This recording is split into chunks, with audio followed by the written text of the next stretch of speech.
आज मध्यरात्रि यानी 8 नवंबर 2016 वर्तमान में जारी 500 रुपए और 1000 रुपए के करेंसी नोट लीगल टेंडर नहीं रहेंगे, यानी ये मुद्राएं कानूनन अमान्य होगी। 500 और 1000 रुपये के पुरानी नोटों के जरिए लेन देन की తమ్ముడు నువ్వు కూడా యారా ఇందాక దాకా అంత మొండికేశారు పెద్దనేదో చెప్పగానే అంత మారిపోయారు. మార్పు మాలో కాదు నోట్లలో వచ్చింది. ఇదిగో కుషా, ఇవాటి నుంచి 500 1000 నోట్లు చల్లవంట. ఇప్పుడే గవర్నమెంట్ డిక్లేర్ చేసింది.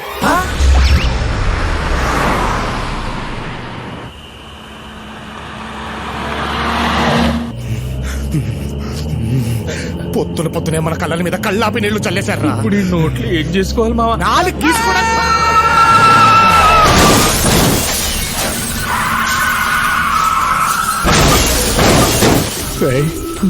ఉన్నారో పోయారో చూడరా.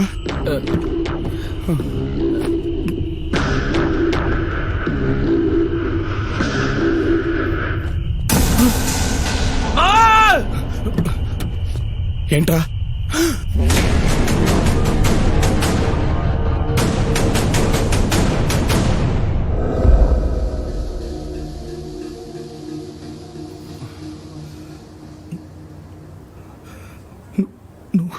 నువ్వు కూర్చున్నే రే, నువ్వు బ్రతికే ఉన్నావా?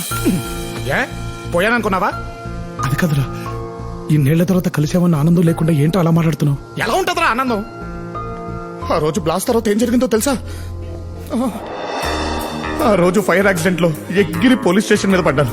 స్టేషన్ తో పాటు పక్కనున్న ఇళ్లు పంట పొలాలు కూడా అంటుకున్నాయి. నా వల్లే ఇదంతా జరిగిందని నన్ను బాల నేరస్తుల శిక్షణా శిబిరానికి పంపించారా. అక్కడ నేను కళాకారుణ్ణని తెలుసుకుని జైలరు ఇతర సిబ్బంది కలిసి నా చేత డాన్సులు నాటకాలు వేయించి నన్ను టార్చర్ పెట్టేశారా. ఇలా ఒకటి కాదు రెండు కాదు, కొన్ని సంవత్సరాల పాటు కార్డు ఉన్నోడు లేనోడు ఏటీఎం ని వాడేసినట్టు వాడేశారా. ఎందుకురా అంత ఫ్రస్ట్రేషన్? ఉండదా ఉండదా? నిన్న రాత్రి వరకు నువ్వు పోయావనుకున్నాను. నువ్వు బ్రతుకుంటే కూడా అసలు నేను ఉన్నానో పోయానో అని తెలుసుకునే ప్రయత్నం కూడా చేయలేదు కదరా. ఆవేశపడకరా, ఒక్కసారి నేను చెప్పేది విను. ఆ రోజు మంటలార్పడానికి వచ్చిన ఫైర్ ఆఫీసర్ దూలం కింద స్పృహ తప్పి పడిపోయిన నన్ను చూసి హాస్పిటల్లో జాయిన్ చేశారా. 10 రోజుల తర్వాత కోలుకున్నాను. నా అనేవాళ్లు ఎవరూ లేరని నన్ను ఆయనే చేరదీశారు. ఆయన చెప్పింది వింటూ పెట్టింది తింటూ బుద్ధిగా చదువుకుని బ్యాంక్ మేనేజర్ని అయ్యాను. నీకు టైం కన్నీ బాగానే జరిగాయి కదరా, మరి టైం కాని టైంలో నా బండి కింద ఎందుకు పడ్డావు? టైం బాగోలేక. అంత కష్టమే వచ్చింది?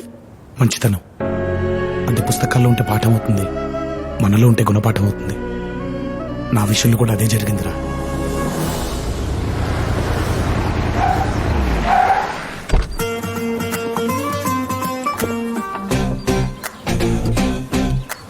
ఇప్పుడు మందుబాటి అంటే డబ్బులు ఎక్కడి నుంచి వస్తారా?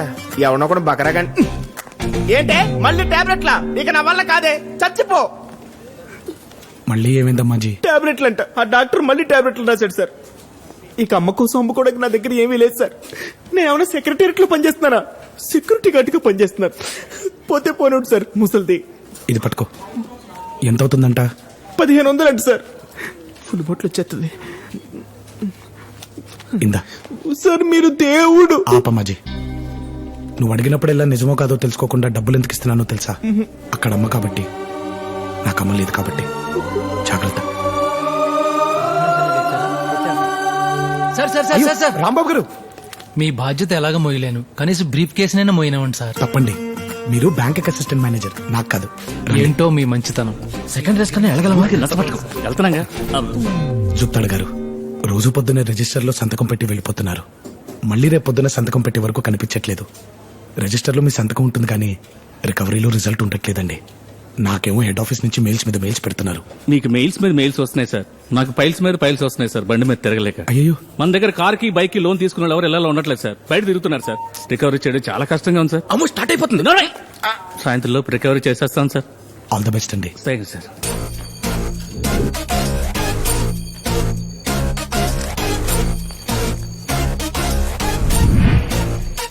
వచ్చినాయి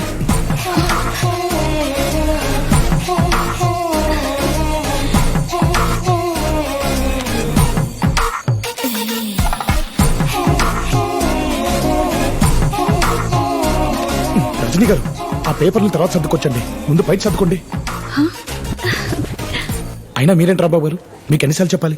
ఆవిడ పేరు విఏ రజనీ అండి, వర్జనీ కాదు. రెండూ కలిపితే అదే కదా సార్, కలపడంలో ఉన్న ఆనందం విడదీస్తే ఏముంటుంది చెప్పండి. అవునండి, మీరేంటి రాత్రి అన్నిసార్లు ఫోన్ చేశారు? మీ ఇంటికి వద్దామని. మా ఇంటికా? ఎందుకు? ఆడిట్ ఫైల్స్ లో లాట్ ఆఫ్ డౌట్స్. ఆ ఫైల్స్ మీకు చూపిద్దామని. అవేవో నా క్యాబిన్ పంపించండి, నేను చూస్తాను. అకౌంట్స్ మాత్రమేనా? వెళ్ళిపోయాడు, అకౌంట్ క్లోజ్ చేయి. అవును, నాకు ఇల్లుంది, సెల్ ఉంది, నేను గుర్తుకు రాలేదా? అన్నీ ఉన్నాయి, కరెక్ట్ అడ్రస్ లేదు. సార్, మదర్ తెరిసా ఫాదర్ వచ్చారండి. ఏంటి? అదే మొన్న చెప్పాను కదా, ఆవిడ ఫాదర్ లాంటి వారు ఉన్నారని. ఓహో, రమ్మనండి. Okay sir.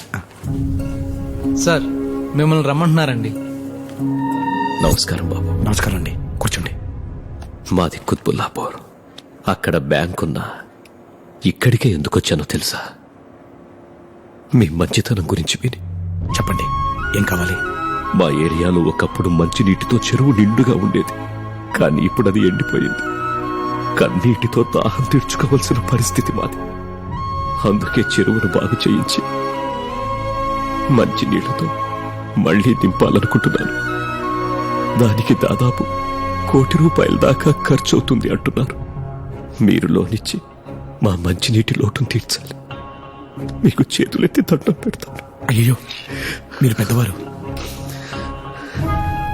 ఇదిగోండి సార్, నా ఆస్తి డాక్యుమెంట్స్. ఇవి మీరు తనఖా పెట్టి. ఆల్రెడీ చెక్ చేశాను సార్, 2 కోట్లు విలువ ఉంది. కళ్ళు మూసుకుని కోటి ఇచ్చేయచ్చు. సొంత వాళ్ళకి ఆపదొచ్చినా పట్టించుకుని ఈ రోజుల్లో అప్పు చేసి మరీ 10 మందికి సాయం చేద్దాం అనుకుంటున్నారు. మీ లోన్ ప్రాసెస్ ని వెంటనే స్టార్ట్ చేస్తాను. మీరు చల్లగా ఉండాలి. ఉంటాను బాబు.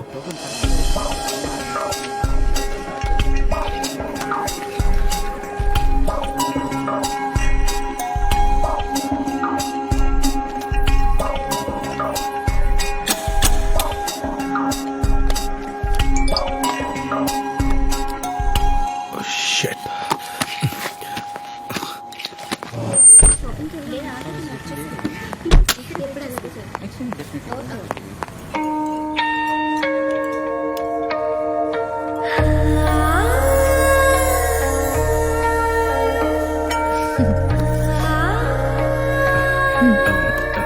కాఫీ? ఇప్పటికే 20 తాగాను. ఎన్నింటికి వస్తానన్నావు, ఎన్నింటికి వచ్చావు? ఎన్ని కాల్స్ చేశాను, ఎన్ని మెసేజెస్ పెట్టాను. Sorry Priya, financial year end కదా, సో బ్యాంక్ లో అకౌంట్లన్నీ చెక్ చేసుకుని వచ్చేసరికి మన జర్నీ కూడా ఈ రోజు ఎండ్ అవుతుందని చెప్పడానికి వెయిట్ చేస్తున్నాను. అది కాదు. చెప్పాను, వెళ్ళిపోతున్నాను, బాయ్. ప్రియా, ప్రియా, ఈ ఒక్కసారికి. ఒక్కసారి ఎన్నిసార్లు చెప్తావు? ప్రియా, అందరూ మనల్ని చూస్తున్నారు. చూడండి, నువ్వు ఎంత టార్చర్ పెడుతున్నావో ప్రతి ఎదవకి తెలియాలి. హలో మేడం, ఏంటి ఇందాక నుంచి ఓ లేట్ లేట్ అని అమ్మాయి పట్టుకుని టార్చర్ పెడుతున్నారు? అయినా లవర్స్ అన్నాక ఆ మాత్రం అడ్జస్ట్మెంట్ ఉండాలండి. హే కాలపత్తర్, మేం లవర్స్ అని నీకెవరు చెప్పారు? He's my customer. కస్టమరా?